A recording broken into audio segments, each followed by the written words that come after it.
swell. Just what this show needs. More mutants. Certainly I had no idea that I would be here 20 years later talking about Teenage Mutant Ninja Turtles. And when it happened and it really took off, it was a really fantastic thing to be a part of. It was really excellent. If you tried to say we're going to do this show about turtles and Zen Buddhism and ninjas and martial, people would say, no, you're crazy. I think it's just the fact that it was so strange. It was such a bizarre combination of stuff. I think it really appealed to kids, just, being so active and colorful and not really violent, but pretty action-oriented, pretty packed.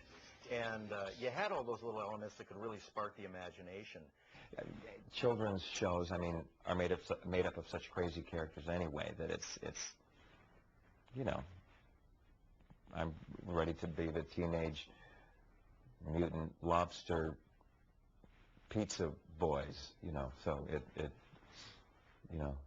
I was ready for that. Turtle power! Oh, thanks, guys. You took 20 years off my life. Big deal. What's 20 years to a turtle? When I'm out playing golf or, the question comes up, what do you do? And are you blah, blah, blah. Really, anything I've ever heard of? Ninja Turtles? Oh, my God. I can't. I've still got all my Ninja Turtle toys. That was, and you could see these people that they start to get almost, Raphael, oh, my God, you have no idea what this means to me. And it's so flattering. None of us had any idea that it was going to be big.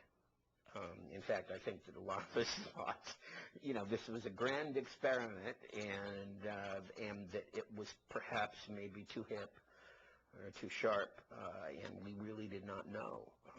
And then, once it came on the air, it seemed pretty clear that it was a huge rating success. We always knew we were doing fun work, but whether it was going to be a rating success or not, we really didn't know. Guys, I think the big moment has arrived. Did you hear that, Leonardo? Come on, let's blow this Papa Louis stand.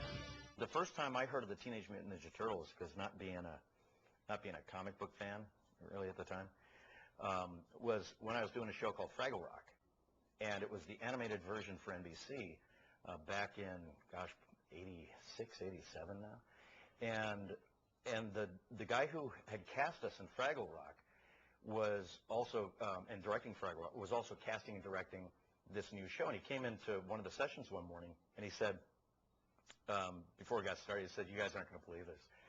And we said, "What?" And so he brings us over to the table and he pulls out of his bag a comic book, and it says Teenage Mutant Ninja Turtles. We all just looked at each other and said, "What in the world is that?"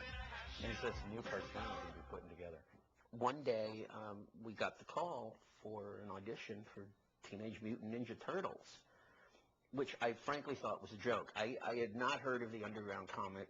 I didn't know that this was a whole cult thing that was going on. Our show was much more benign than the comic book, and I think that's why it appealed to mostly to parents and kids, because nobody ever died. Any damage was always the turtles fighting monsters and things getting smashed and broken, but nobody ever died, and they just wanted to go home and have pizza. I love pizza. Yeah. Even though that's really Michelangelo's thing, but I love pizza. All the turtles love pizza, and I love pizza. But Donatello, you just have to fix the oven. I was counting on pizza tonight. Sorry, Michelangelo. I'm afraid it's on its last legs. You mean nothing could be done? Nothing. I know it's rough, but you're gonna have to say goodbye to your old buddy. Tam and myself, Townsend Coleman and Barry Gordon all auditioned for all four turtles different ways. And a lot of other actors did too, but they mixed and matched. It wasn't like this, okay, Rob, you're going to audition for Raphael. And so we mixed and matched and played around, and I got the job. The one that I ended up getting, Donatello, I never really created a voice for. They just said, use your own voice, and that's what I did. Now I see the trouble. The wire on the anode capacitator to the synchronous rheostat slipped off. There. Now it's working properly.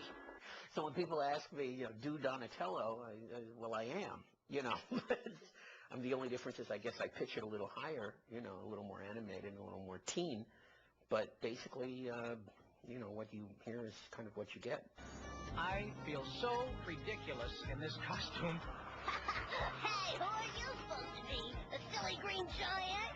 Lucky for him, I'm a good guy, or I'd tell his mother. You know, we had the kind of the Groucho Marx guy, you know, in Rob, and we had the Superman guy in Cam, and we had the science geek in me, and we had the surfer dude in Michelangelo. And I think because we had that breadth of characters, it gave something for a lot of different people to hook onto. So we brought ourselves to it, you know, an improv some. You know, Susan Blue really let us flow and let us kind of create our own people. You know, as much as the models were there, the archetypes were there, but we were really able to bring a lot of ourselves to the role. Space Turtle Steel! Boy, I wish I could get to say lines like that. On that show, I never got the opportunity to do much riffing, much improving, because I literally was the setup guy. He couldn't cut loose, and it was driving him crazy because he's one of the funniest guys there. I mean, he kept us laughing, and, you know, he's a very funny guy. Cam's big line is, "We've got to do something." It seemed like Leonardo was saying that in every, "We've got to do something." And, of course, mine was always, you know, "Whoa, dude," or "Cowabunga," or something like that. You know, and the rest of everybody else on the show was bouncing all over the place, and I'm the one who says, "Come on, you guys, we got to think of something fast. Let's get back to work. There's no time to waste." You know, those were my lines. You know, with that, "We've got to do something," and him giving it that bravura, and, you know, the leader of the Turtles. In the beginning, that almost didn't happen that way. We knew that Rob was going to be Raphael, and that Barry was going to be Donatello. But they hadn't decided yet whether they wanted me as Michelangelo or Leonardo, and same with Cam. They were, you know, going to try us both out. So the very first recording session, we were doing a set of 5 episodes for this little mini-series pilot that we're doing. The very first recording session, they still hadn't decided. And so the director, at the time, Stu Rosen, said, "Talia, why don't you do Michelangelo first, Cam, you do Leonardo first, and, you know, we'll do a read-through like that, and then we'll switch, and go back and do another read-through, and then we'll, you know, make our pick then." I got the luck of the draw, I guess, doing Michelangelo first. Well, the way things went during that recording session, I guess, perhaps were a little more tense than they had planned, and so it became very clear, you know, pretty early on, that we weren't going to go back and try it again with us switching parts. So we ended up, that first episode, finishing up with me as Michelangelo and Cam as Leonardo, and, you know, never got a chance to go back. You know, I mean, I guess I could have spent 10 years saying, "We've got to do something," and Cam could have spent 10 years going, "Cowabunga, dude!" And he would have done a great job. So, Shredder, we meet again.